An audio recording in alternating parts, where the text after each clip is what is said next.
But the attack on Ayn Rand as a human being is vicious, personal.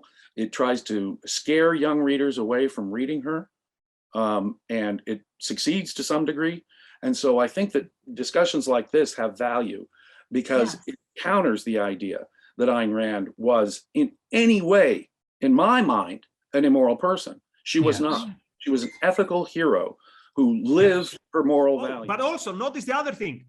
Society organizes a political response. Let me translate this to you. It means by political response, they basically mean instigating the use of force.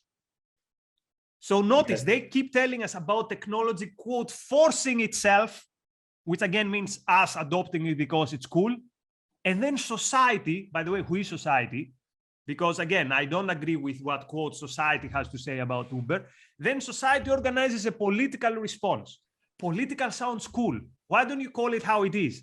Use of coercion and use of force.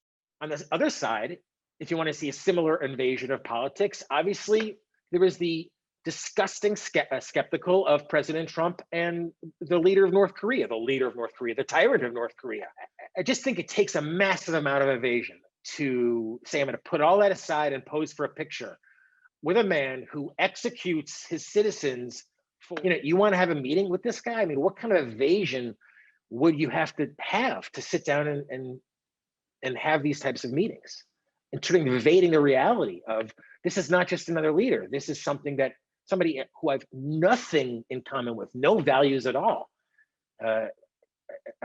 A handshake is just an empty handshake. You can certainly critique, I think, the moral character of those people that own slaves, I think. But nevertheless, how do we think of, like the impact of the American Revolution? Both, through the revolutionary period, there were people who believed that slavery was just a part of, what was. But now, after the American Revolution, we have this solid moral foundation to argue for rights. And then that, it enables, a lot of formerly enslaved people to make the argument for their own emancipation. And that should be celebrated. The fact that they laid the moral foundation for individual rights for the first time in history in 1776. And that gives us the possibility for our further liberation from the arbitrary use of force, from coercion at the hands of our government. Here's why I'm pissed off very strongly with Uber. In a bid to shape policy debates, it paid prominent academics hundreds of thousands of dollars to produce research that supported the company's claim about the benefits of its economic model. Uber, I'm really pissed off. Why didn't you come to me? I've been supporting you for free. You paid money to people who have no idea why you're good, why you have the moral claim to your profits. Next time, okay, you don't want to fund me, send a super chat to Ayn Rand Center UK, become a Rearden Metal member. I'm sure you can afford it.